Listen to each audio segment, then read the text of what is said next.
meals that I use so I'm not making decisions when I'm all wound up, and how to tell the difference between real hunger and just being stressed out. So after that, I'll show you my 6-day power list that I'm going through for the 14-day challenge and what I did for each task. So the what I ate, the water, electrolytes, sleep, movement, and accountability. So you can see how it looks like in a real life. So for a recap, each day I focus on these 5 critical tasks that move my health forward. So I stick to the meal plan. So it's either a strict, moderate, or liberal carb level. My hydration, so my daily water intake as well as electrolytes. The sleep, so for the sleep piece, it's my wake up time and bedtime that I keep consistent throughout the whole thing. Movement, that'll be my daily workout. And then accountability, it's posting to the thread in my Skool group. So this is something that I keep really simple. I either do the task or I didn't. And at the end of the day, it's a win or a loss based on these 5 critical tasks. And so I'm going to start with what stress might look like and what it might turn into. So these are some of the biggest stress triggers for me. So it's work stress, stress that comes with family or relationship, stress about money or future uncertainty, or just being mentally overloaded and tired. And so on those days, my pattern looks something like this. So I'd push meals later and then get overly hungry and then overeat or eat things that I wouldn't normally eat because of how hungry I was. And then I tell myself I deserved a treat because the day was hard. I That's probably one of the worst ones for me. And then I'd snack in the evening to take the edge off. So these would usually be like high carb stuff, maybe sugary foods, stuff like that. And that always hit me in the evening. And once I was off plan, and I know this is probably something that you thought as well, I would just think, screw it. And then I'd start again tomorrow, or even worse, I'd be like, okay, maybe I'll just get back on track next week. Right. So that's not something we want to do. So I kept trying to be stronger and have more willpower, but in a high stress moment, that never worked at all. So what I do now, I handle stress in a different way. I just assume that there's going to be stressful days. I mean, that's just life. That's going to happen for sure. So instead of just trying to be perfect, I just set up myself so in the best possible way, so I'm not falling victim to trying to rely on my willpower. So there's 3 things that I use so I don't rely on willpower. So number one is I just pre-decide meals. So these are just simple meals that I follow that are on my program that I eat on autopilot. So I don't need to think about it. I just have things already planned out and set up for myself. And then I don't wait until I'm stressed out to decide what to eat. So usually what I do is just before in the evening, I take out whatever I need for meat and then just have a general plan. Like I don't go too crazy. You just got to have things set up for yourself.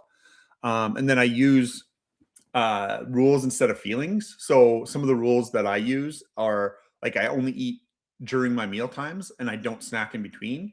And then I don't keep food in the house um, that I don't want to be eating that would tempt me. So like the chips, ice cream, stuff like that. And that's not to say you can't have it every now and again, but it's definitely if you have the temptation right there in your environment, it's easier to fall victim and start eating those foods again, and then you'll just go off the rails. And then I don't eat anything within 3 hours of bedtime. So these are just some examples. Like it might look a little bit different for you. And so you don't want to make decisions in the moment when you're super stressed. You want to be able to have these set rules and pre-decided meals and stuff like that, just to make everything a lot more easier for you. Because, like I said, perfect days aren't when we mess up. It's like when we're super stressed, when things are going on in life that kind of make things a lot more difficult. So, and then number 3 here is I shorten my decision window. So when I notice I'm stressed, I just acknowledge it, and then I rely on all the planning that I did, not just my willpower. So instead of like saying something like I deserve this, the question then becomes like, okay, what did I plan out that I said that I would eat on days where I'm stressed or something like that. So for you, the plan might even include something like ice cream because, like I said, like you don't need to like not eat the stuff ever again. I have some ice cream every now and again, but I don't just have it on hand and then eat it whenever I had a bad day or whenever I'm craving something sugary. What I do is I plan having the ice cream, so it's not random. So I go out and I only buy an amount that I'll eat, so I don't have any extra in the house. I'll make sure that I enjoy it, and then I'll get straight back onto my normal plan the next day. I won't just say, "Oh, okay, maybe next week I'll get back on plan," and then go and start eating McDonald's every day and have chips on hand every day, and you know what I mean? So, you don't wanna go and spiral, that's the worst thing you can do. So, the next part here is learning the difference between hunger and just being wound up. So, I have covered this before, but basically, when to know that you're really like, that it's actual hunger is it builds up over time, and it's mostly in the stomach. And then you'd be saying to yourself, like, "Okay, I am willing to eat an actual plate of whole food, like eggs or meat." So if you're experiencing things like that, that could be an indication that it's actual hunger. But on the other hand, for stress, if you're stressed or being wound up, things show up really fast. Like your hunger shows up really fast, and it could happen after a stressful event. Um, this type of hunger would be more in the chest and throat, maybe the head, opposed to the stomach. And then you'd say things and like, I'm not really wanting a full meal. I'd rather have something specific, like maybe something crunchy, sweet, salty. That could be a more indication that it could be stress hunger or something that's maybe habitual, instead of actual hunger. Because if you're hungry, you're going to eat a actual meal, right? So, and then basically, I have some rules about this. So, like, if I eat a simple on plan meal, that's an indication of hunger. And then if I just want something fun, fast, off plan, like crunchy, salty, sugary, stuff like that, that's going to be more stress. So I'll kind of steer away from that. Um, because I don't want to be a hero. I just want to run the pre-decided things that I said that I would eat, instead of just again uh, going back to bad habit patterns and just eating things that I wouldn't normally eat because I'm more stressed, that kind of thing. And so, another thing is just like I'll just delay it. I'll drink some water, have some electrolytes, stuff like that, and wait to 10 to 15 minutes because it could just be a craving. And in that case, then it will just go away. So, but then now I'm going to dive into how my plan went on the power list for the 14-day challenge. So it's just going to be the meals, water, sleep, movement, and accountability. So we'll jump into the meals. So for my meals, usually I'll start the day out with my bulletproof coffee. I'll have two of those in the day.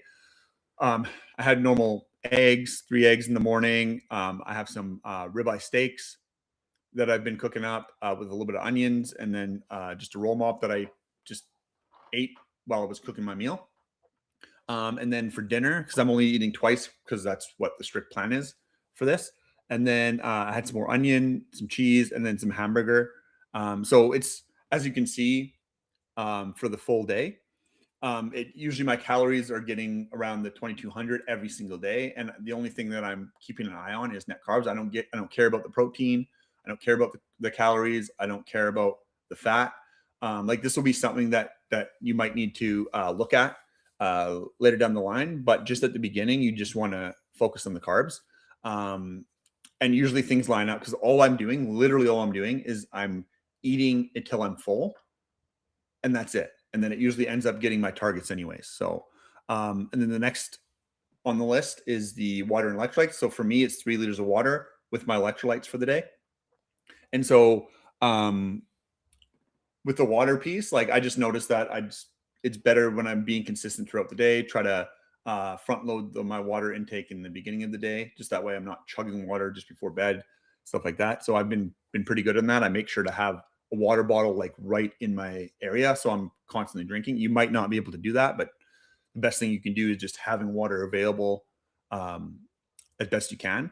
And then my next task is the sleep time. So my bedtime and wake time for this challenge is 9 p.m. So I'm in my bed ready to sleep by 9, and my wake up time is 4:30. So I get up. I don't press snooze, nothing like that. I think something that I do tell people, because I know some people are into snoozing, is set your alarm before you need to actually get up, and then snooze to the get up time. So um, that's that. And then my movement, it was just an active recovery day. So basically, I just did foam rolling, I did some stretching, I was walking on a treadmill, that kind of stuff. So I still got my movement in every single day. And then the next one is the accountability. So it's just making a post into my Skool group. I have a thread that you can kind of check in and just have notes stuff like that, kind of how the day went.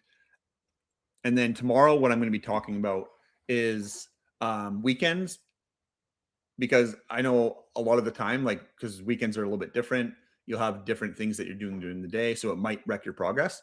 So, what I'm going to talk about is just a structure that you can keep your momentum and stay on plan during the weekend.